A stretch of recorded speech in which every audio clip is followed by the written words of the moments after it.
Welcome to today's episode of the Declutter Hub podcast, your channel for super easy, no-nonsense advice on how to declutter and organise your home. Please welcome your hosts, professional organisers Ingrid Jansen and Leslie Spellman. Hello and welcome listeners to episode 32 of the Declutter Hub podcast. I'm Ingrid. And I'm Leslie.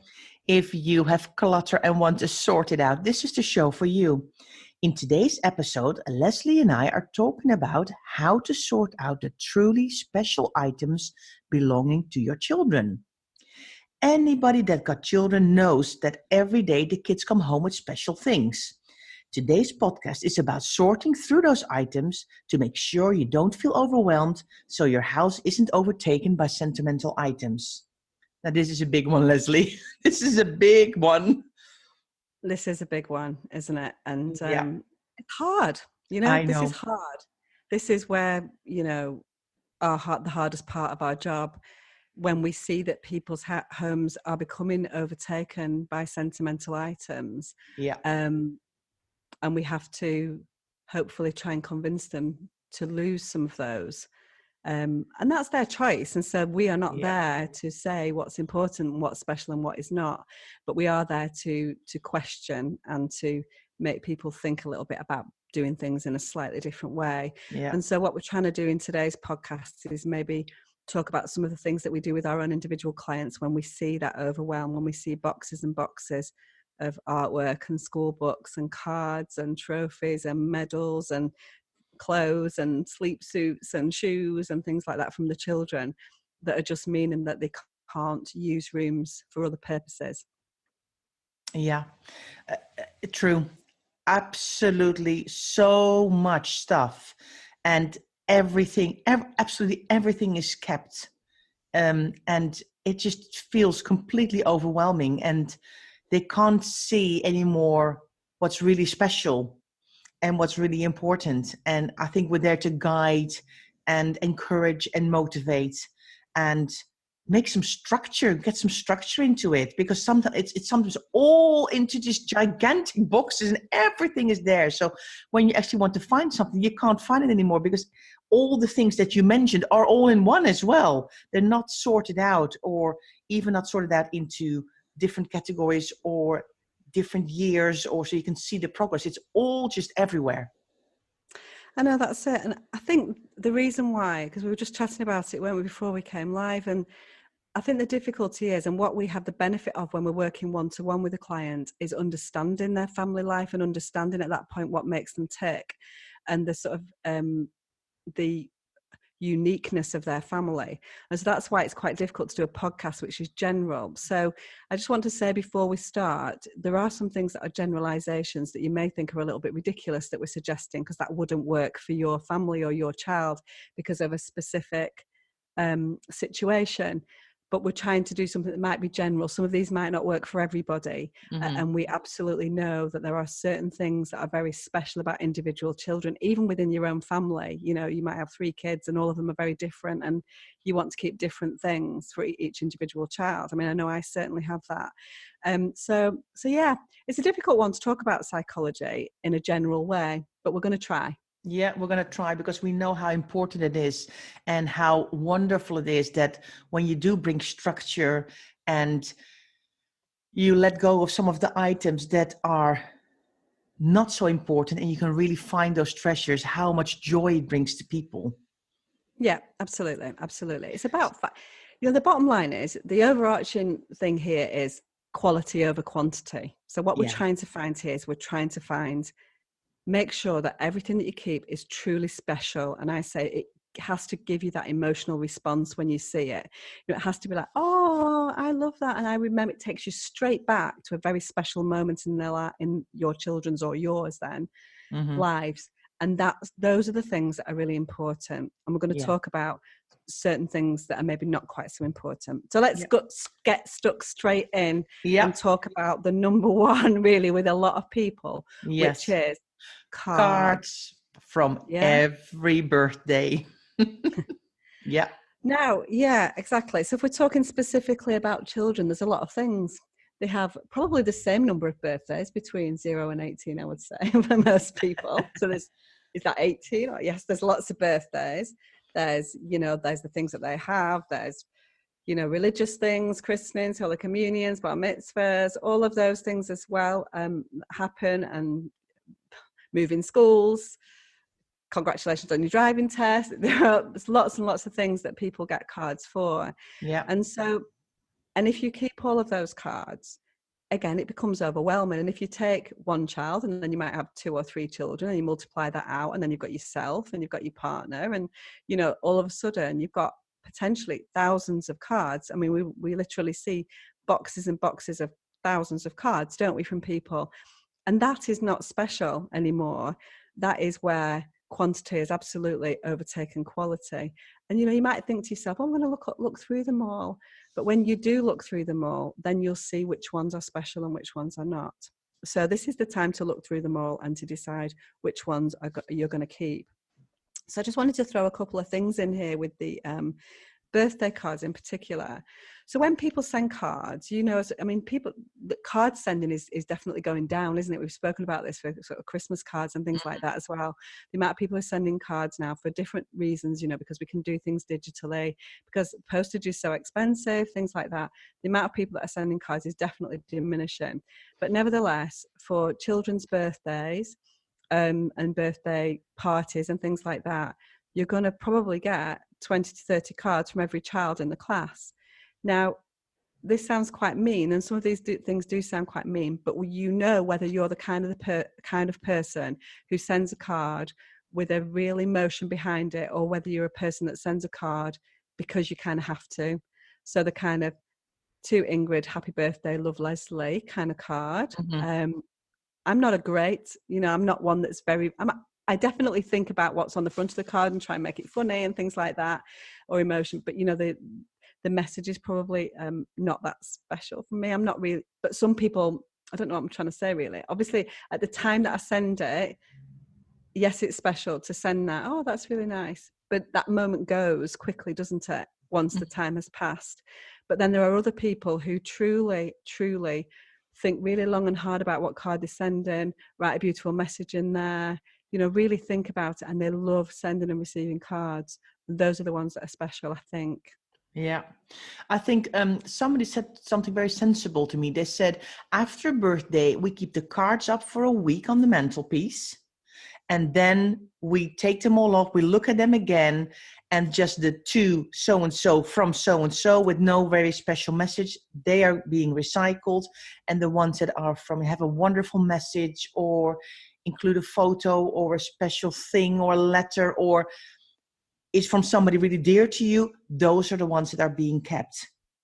Yeah. So maybe that's the way to do it.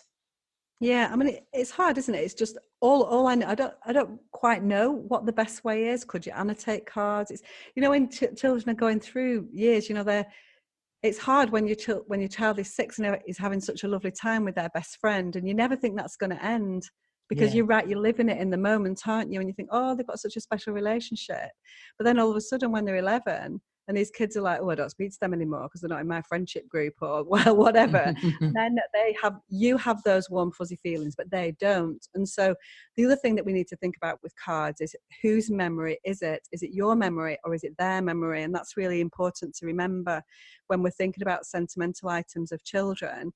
What are we planning to do with that? Are we keeping it for ourselves so that we can look back on our children's sixth birthday cards,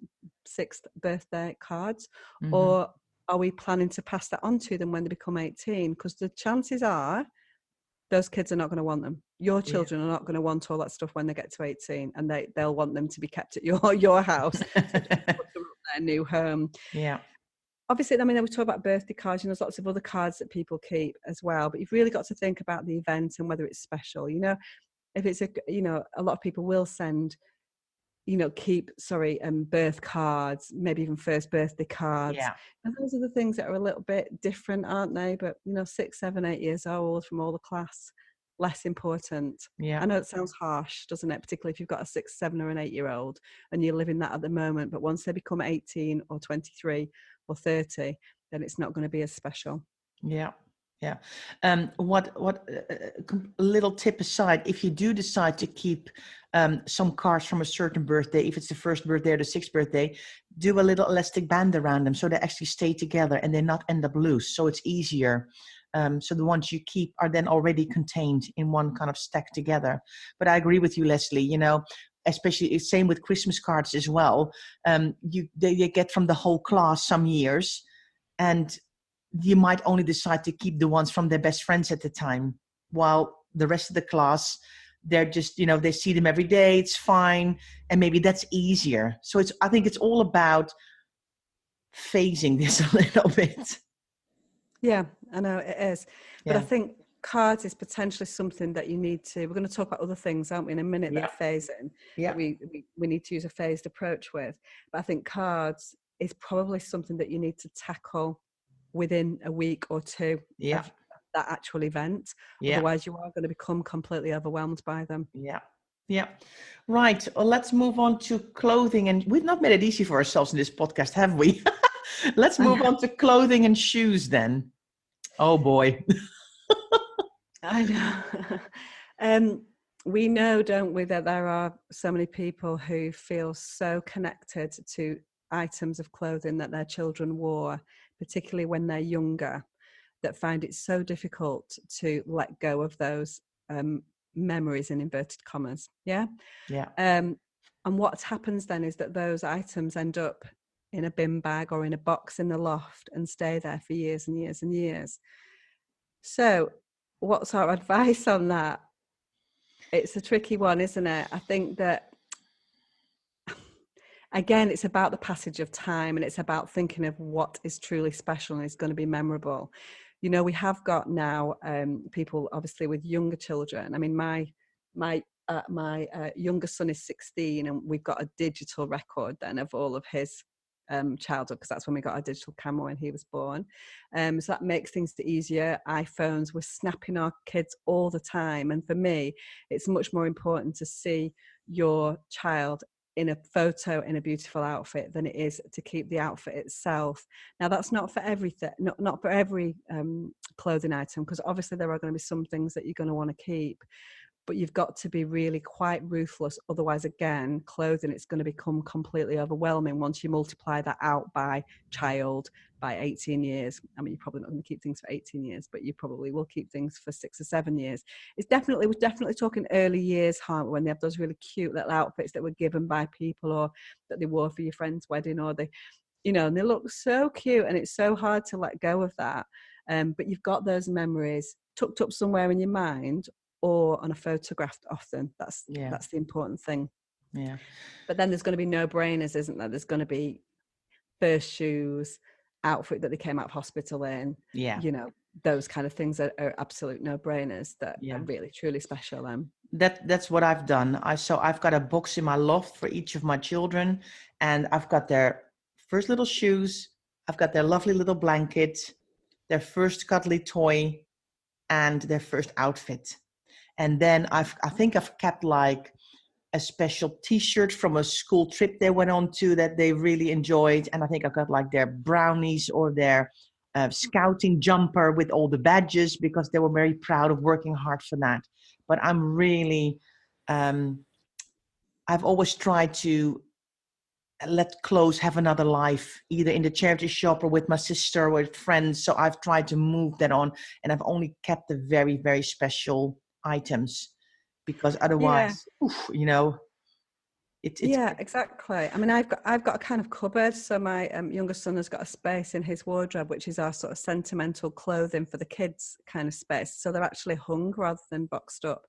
And so the only thing, you know, exactly the same as you, we've got scouts, that kind of things. They're quite cute. I've also got the, you know, when the kids leave primary school and secondary school and they scribble all over the shirts and things, you know, everyone signs it. They're quite cute as well. Special little, you know, not summer camps, but little holiday clubs and things that they went on that were truly special. We've got those as well. I've got Leah's first Holy Communion dress, you know, christening gowns, obviously, you know, things like that are kept. And the only other thing that you've probably not thought about, because you're not crazy football fans in your house, is we've got Manchester City football kits from 3 months to 13 years, to be fair as well. So woe betide if I ever got rid of any football shirts. But they are quite cute. That's quite a cute little thing if you've got a little football fan that's gone to the football the whole time. Yeah. And those are other things that potentially people do keep. But a standard jumper, but again, as we were saying at the beginning of the podcast, what's special in your life, so to us, I can look at that and I can think for my youngest son, and my daughter, who both went to football, it is a part of a chronicle of their life, and it's important. It's cute to see that, oh, they wore that one, that kind of thing. But other things are not, just a standard pair of jeans, not that cute. Yeah. So Leslie, let's now then talk about artwork. I mean, the kids come home every day with so much stuff in preschool, in nursery, the reception, 4, 5, 6 pieces of of drawing that they all find wonderful.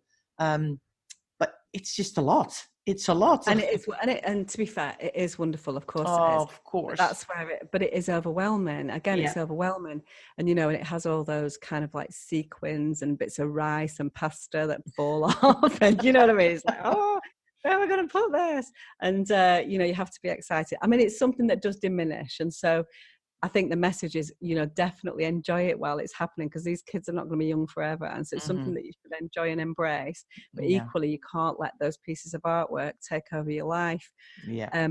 Because I always, and this is, I've got, I've got a 23-year-old, a 20-year-old, a 16-year-old. So I'm way past all that. But I still get, I still remember it like it was yesterday. Do you know what I mean? And, and I've got all those pieces as well. And I think what I've got is a nice memories of special things that they've got. Yeah. I think this sounds really harsh, but what they do at school or at preschool or at playgroup or whatever is they draw. That's what they do, in the same way that we go to work and make the dinner and do our chores and all that boring stuff. They draw. Do you know what I mean? And so they're doing that every day. So every single component of that is not a very special thing. Does that make sense? Yeah. Yeah, definitely. I think what for me, I was always quite ruthless. So when they came in with a whole stack, I would already, if it was just scribbling without anything important, I would, already recycle that straight away. But the special ones, the ones that, told a story that were really lovely or that made me laugh or were really, really good. And which one, the ones that are good, that was when a date is put on and when a name is put on and that hangs on the fridge for a while or stays out on the mantelpiece for a while. Those are the ones that I thought, those ones I kept. Yeah, exactly. And I think it's really important as well, if there is something that's special, because your memory kind of, especially when you're as old as I am, your memory fades. You can't remember which child it was or whatever. And it's really important if there is a memory associated with that and it is a special occasion, to take that on the back of the thing, to say who drew it, when it was, what the occasion was, and if there's anything special, so people can, and then you can pass those memories down through generations as well. But yeah, so it's about finding all this is about finding a balance. And so what we're not suggesting here is you just chuck out all your children's artwork in a ruthless manner. That is not what we're saying at all. But we see so many people that are so overwhelmed with stuff and find it difficult to sort out the quality from the quantity and sort out the truly special things, because they feel in some way that they're doing their child a disservice by getting rid of them. So yeah, and also some kids do put pressure on the parents as well to keep things. That is true as well. And why are you throwing that away? And so you have to, that's part of your parental responsibility to kind of manage that as well, I guess. Yeah. So, and also, if you find it really hard in the moment, what you can always do is maybe have a certain point in the year, or maybe over Christmas time and in the summertime, kind of go, okay, what have you done in that? If you really find it, you can't do it at that moment, say, okay, twice a year, I'm going to go through the work they've done so far. And then you can already pick out the ones. It's much easier then, because it's not in the moment there itself, there and then. I think the problem with that is, you're coming at this, Ingrid, with as a professional organizer. And so you will do that. Do you know what I mean? You will say, right, okay, summertime, Anna Max have finished school, let's do the annual go through of the artwork and, the school books and everything. But that's why I think for people that are less organized or live a more chaotic life or, I can't say busy because you're very busy. But do you know what I mean? That those kind of organizational things are not the most important thing in that. We do that naturally because that's the kind of people that we are. But a lot of the people that we'll be talking to on the podcast won't be like that. And so perhaps it needs to be tackled at source is what I'm saying. Okay. And, and some people say, if you have put it on the mantelpiece for 3 weeks or a month or something like that, then it's had its moment, it's had its special moment, and then it can go. Do you know what I mean? So you've had we were talking the other day about cost per wear and stuff. It's the same kind of thing, isn't it? So it's had its moment and it doesn't need to be anymore. There's so many different ways of tackling this, but the most important thing is that you annotate it so you can retain those memories, because our memories do fade sadly as they get older, and that you are absolutely looking at the quality, the most important items. Okay, so let's talk about school books then. Every year in July, a whole plastic bag, anywhere between about 6 and 13 books coming to the house.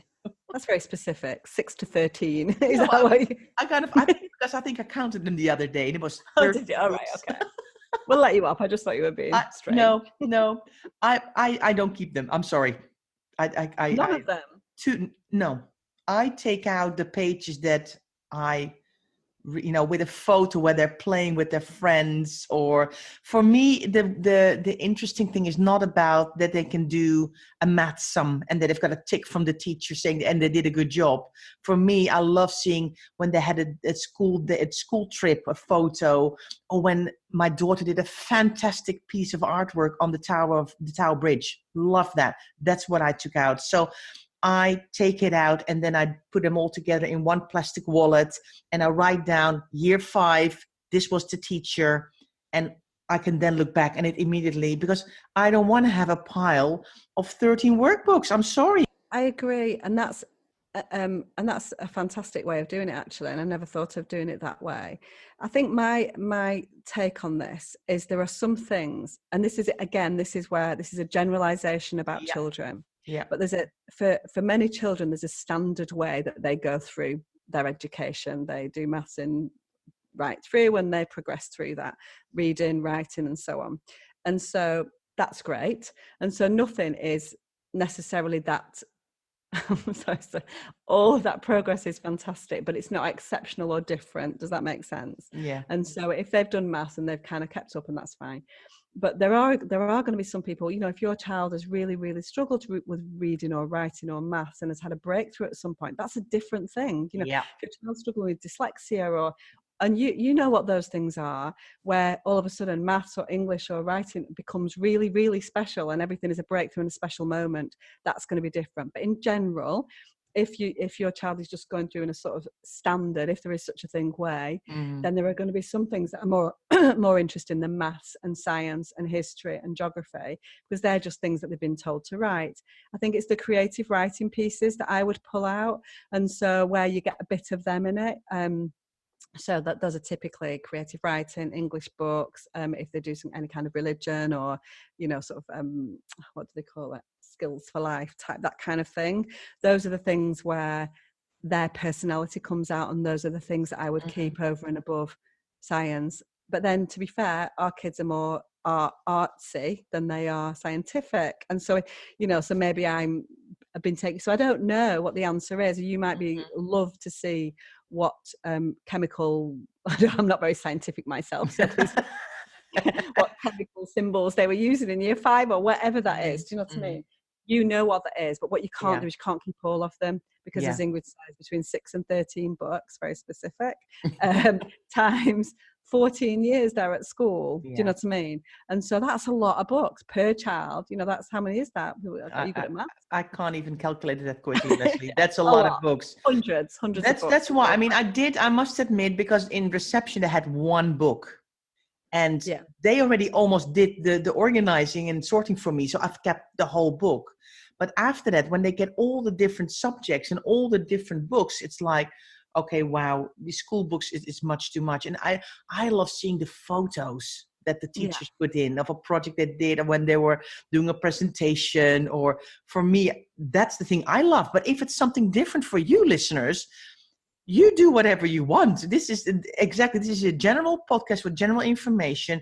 If you think the maths book is the most important thing that your child has done, keep the maths books, but then question why you're keeping everything else. Yeah, exactly that. Yeah. So it's difficult. Sometimes, when we're working with clients, it's almost asking for permission, because there's a guilt associated with getting rid of those kind of things. And you almost feel as if you're doing your child a disservice by letting go of certain things in their life. And the fact of the matter is, the child's going to make progress. That child's going to make progress through and into their adult life. They're probably not going to care less about their maths book from year 5. Do you know what I mean? Mm-hmm. And so is it your memory again? Is it your memory or is it their memory? That's an important sort of delineation really to make. So that would be our take on school books. Tackle them when they come in. You can either do what Ingrid suggested, which is pull out the really important pages, which is going to take those volumes down even more, or at the very least make sure you're not keeping books where it's just they're going through the motions of writing things that the teachers have told them. Yeah. All right, cool. Can we talk about certificates and badges now? They get them in sports, they get them in their clubs, they get them for good behavior or an excellent award in school. I've got swimming and gymnastics certificates and badges. I mean, it just goes on and on. It does. And again, it's about looking at that, and it's about a phased approach, isn't it? So, if your child's about to become an Olympian swimmer, then obviously it's relevant and it's going to be interesting to look back and look at when they did the 100 meters badge. But if you're like my kids, I got them to the mile, was very, very grateful that swimming lessons was over for the rest of my life. Like, how many years of my life have been taken out by swimming lessons? But anyway, that's fine. That's going to be different. It's going to be different if your kids, your child's a swimmer or they're a runner, then these things are going to be really relevant. If they're just doing the standard thing of going through, and not excelling then at that sport, perhaps it's not quite as important. The ones that they get every week from school, very, very cute, and this goes into secondary school as well, where they get postcards home. It depends on where some of them are going to be a huge, colossal thing. If your child's not getting many postcards home from secondary school, if they get one, it's going to be a huge deal. But if they're kind of, superstars and they get 20 a year, not quite as special. And so you have to sort of sort out which are the truly special ones and which mean something, and often it's not they did a great piece of maths work. It's the kind of, they were so polite when they came in and said thank you to me at the end of the lesson, and it's, those certificates or kind of star of the week type things, they're not always they did a great piece of maths, are they? They're more about personality and, behavior and attitude and things like that. And I would warm towards the attitude ones rather than the maths ones. Yeah. I think so. I agree with you. And what I did as maybe a tip for your listeners is I actually have a box file where I keep the certificates and badges separately. So they're not mixed in with all the other memorabilia, because I think the certificates and badges are really special. And that will probably take me a while to declutter some of those and let soak some of those, because I absolutely love, it's so proud, and when they come home with a certificate and a badge, it's on the mantelpiece for display for a while before it actually goes into the box, because I think it's really important for kids that, that they can see that their hard work is paid off or something like that. So I think it's lovely. Of course, it's lovely. Yeah. It's just, it's just the passage of time. And again, just to come back to it again, if you've got that under control, what we are not suggesting at all is that you get rid of sentimental items that you don't need to get rid of. Yeah. This is absolutely about if you are overwhelmed and if you've got too many, or if you're doubting, or if you're struggling to make those decisions. That's what this podcast is about. It's not about us being hardball and saying you must get rid of your sentimental items. Not but I think Ingrid and I are really sentimental. Yeah. We've got different ways of doing things. Yeah. We've got kids, of course. We love progress. We love that's what makes us tick at the end of the day. That's the important thing in life, and it's important to have records of those, but not too many records. Yeah, not every scribble they've ever done in their lives. Yeah. All right. Medals and trophies. Last one I think we're going to discuss in this podcast, isn't it, Leslie? Yeah, exactly. I think it's the same thing again, really, as the certificates, isn't it? Was it truly special? So I know Nathan, my son, he's played football since he was 5 or whatever, and and those football trophies, they get them every year just for taking part, don't they? So they might get one that's like Player of the Year, which would be a special one, or they might get one just to say he took part in the team this year. So they do give out the trophies, which is the important one. So Nathan has chosen that he doesn't want those anymore at 16 on his shelf. He's not quite ready to part with them, so he's put them in a sort of holding area. Let's call it a holding area, like at the bottom of his wardrobe, which I'm not very happy about. But anyway, he's like, just want them there for a little while. Like, okay, fine. But for him, it means that he can still see them every day, but they're not on display. So I think he feels that they don't represent him now as a 16-year-old. And so yeah, it's things like that. So again, it's about quality over quantity. Do you have to keep every trophy and every medal? Because if you've got a footballing child or a gymnastic, I'm just trying to think what other ones that they give trophies out for. Well, all of the above, cricket and lacrosse and tennis and blah blah. There's lots of trophies given out, and it can become quite overwhelming. For me, the main thing here is, if you're really overwhelmed, try if you can categorize a little bit into the things we've spoken about: cards to one side, clothing and shoes to one thing, artwork, school books, certificates, medals and trophies. And then within each category, see if you can pare it down a little bit and keep the stuff that makes your heart sing, that floats your boat, that makes you so proud, that makes the kids proud. And then I think you've got a far better grip on having all of that memorabilia at home and in maybe some sort of structured system. It can be a box, it can be a box file, it can be a crate, it can be a box with a lid. I think it's less important. I think it's far more important that you subcategorize it so actually you can find something if you need something. Or if you want to pull something out. Definitely. Or if you want to if you're just having a chat about things, and it's nice to be able to get your hands on things. Yeah.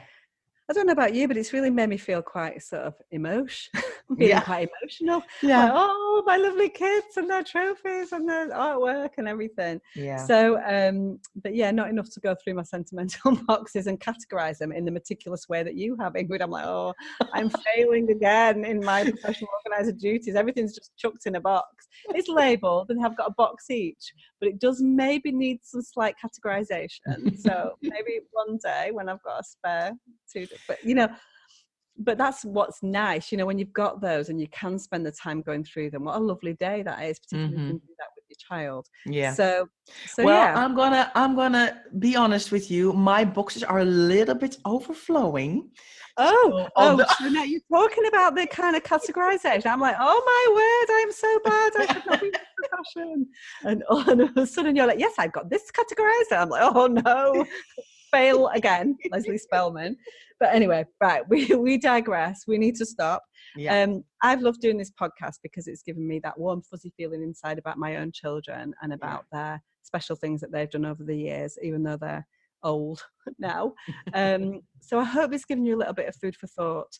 Few generalizations in there. Please don't take those to heart. We know that every child and what makes every child tick is different. And what makes you tick as a parent is different as well. Really important to remember that. But we know that it's something that parents in general find really, really difficult. And so we wanted to tackle some of the most important parts of that. So I hope that it's been helpful. Yeah.